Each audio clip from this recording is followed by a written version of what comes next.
देखो बच्चों, आज का जो हमारा यूज है वो देयर का यूज है। देयर की यूज में क्या होता है, अधिकांश बच्चे इसको देयर माने वहां समझ बैठते हैं। देयर माने क्या होता है, वहां। लेकिन मेरे बच्चों, ये देयर का मतलब वहां नहीं है। यहाँ पर जो आज हम आपको देयर का यूज बताने वाले हैं, उसको हम एज ए सब्जेक्ट के रूप में यूज करेंगे। किसके रूप में यूज करेंगे, एज ए सब्जेक्ट के रूप में। ठीक है, किसका यूज करेंगे, देयर का। किसके रूप में यूज करेंगे, सब्जेक्ट के रूप में। और यहाँ पर देयर का मतलब वहां नहीं है।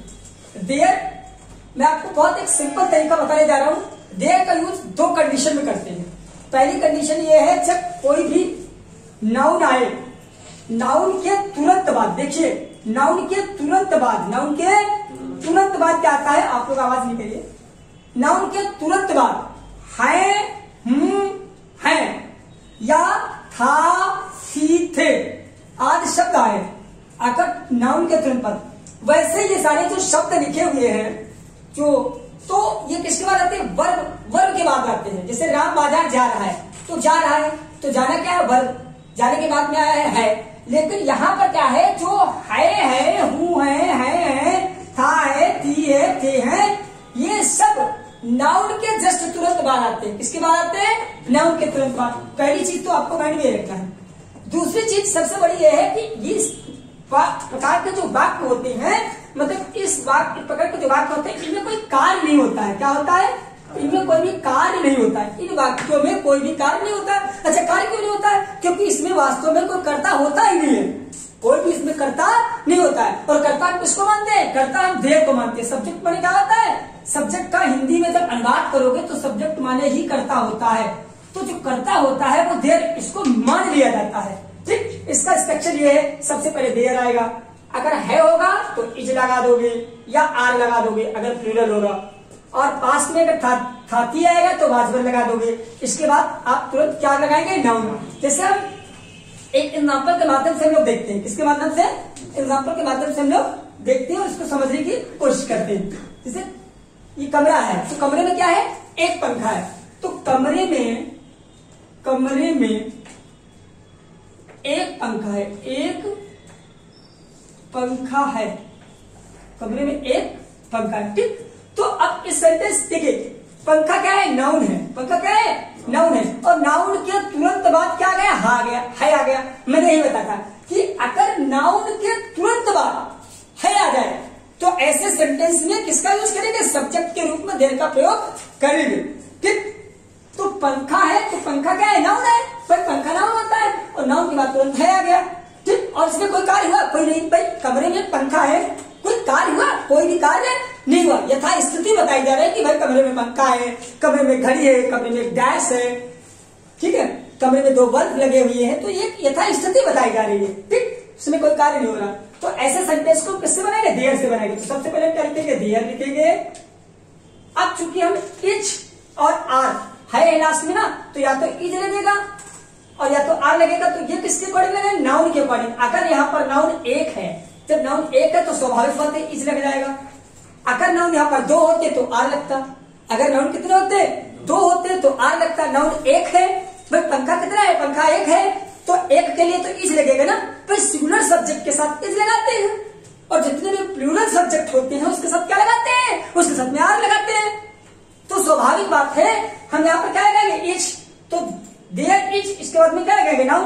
तो देयर इज अ फैन, क्या हो जाएगा, अ फैन, फैन। और कमरे में है तो क्या हो जाएगा, in the room, in the room. यहां पर हम देख सकते हैं, इसके बाद में प्लस करके एक्स्ट्रा वर्ड आ जाएगा, एक्स्ट्रा वर्ड्स। ठीक, तो भी एक्स्ट्रा वर्ड बचे हुए होंगे, ये इसके नाउन के बाद में यूज कर देंगे। ठीक, अब और एक भी सेंटेंस, जैसे फॉर एग्जाम्पल एक सेंटेंस हम और देख लेते हैं। ये चीज आपको क्लियर हो गई, आई होप। नेक्स्ट सेंटेंस एक और देख लीजिए आप लोग।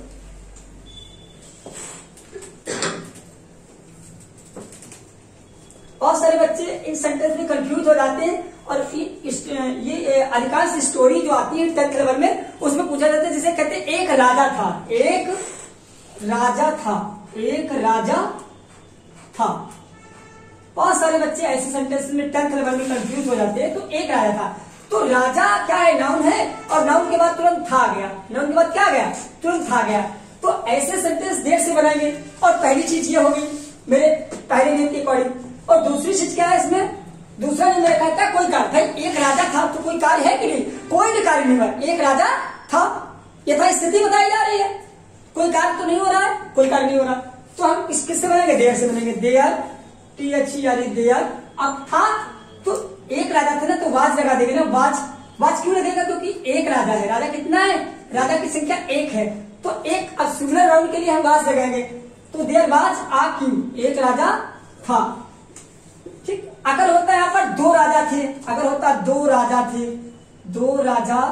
थे, सबको दैट अगर सेंटेंस ये होता है यहाँ पर दो राजा थे, तो हम क्या बनाते, फिर भी देयर से बनाते देयर।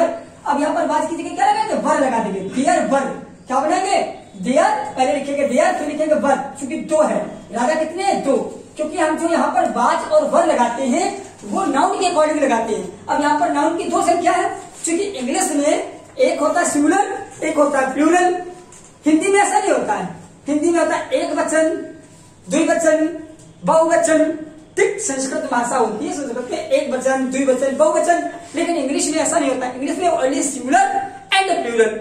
जब दो हो गया तो प्लूरल हो गया, दो आ गया तो क्या हो गया, प्लूरल हो गया। जब प्लूरल हो गया तो हमको there were two, TWO2 kings, KINGS kings, हमारा सेंटेंस बन गया।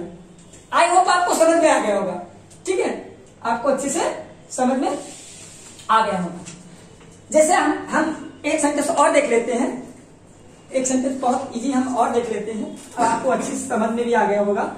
हम एक सेंटेंस और देखेंगे। जैसे हमको स्कूल वगैरह पे निबंध लिखना है, हम क्या करते हैं, बच्चे स्कूल पे निबंध लिखते हैं तो उसको रटते हैं, तो रट्टा मारने की जरूरत नहीं है, रट्टा मारने की कोई जरूरत नहीं है। आपको अपने स्कूल की स्थिति बतानी होगी, स्कूल में क्या है, ठीक है। जैसे मेरे स्कूल में 10 कमरे हैं, ठीक, मेरे स्कूल में, आप कहते हो मेरे स्कूल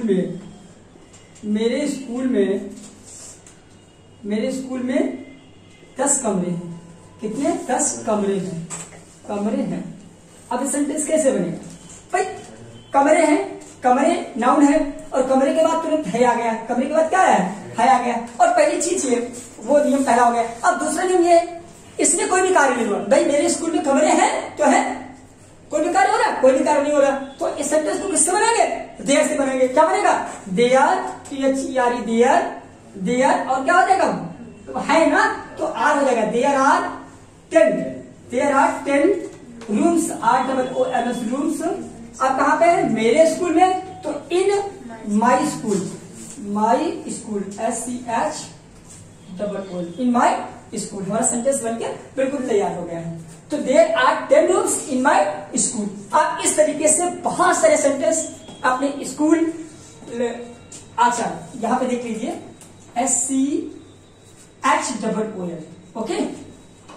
अब इस तरीके से आप बहुत सारे सेंटेंस बना सकते हो, जैसे मेरे स्कूल में एक बगीचा है, मेरे स्कूल में 10 टीचर हैं, मेरे स्कूल में 100 बेंच है, मेरे स्कूल में एक कुआं है, मेरे स्कूल में एक लाइब्रेरी है। आप इस तरीके से माई स्कूल पे या माई सिटी पे आप इस तरीके से एसेज या टॉपिक्स वगैरह भी देयर का यूज करके लिख सकते हो। तो आई होप आपको सेंटेंस समझ में आ गया होगा। मैं आपको एक सेंटेंस दे रहा हूं, आप उसको कमेंट करके बताइएगा, उसको बना के बताइएगा। देखिए आई होप आप लोग बना लेंगे। मेरे स्कूल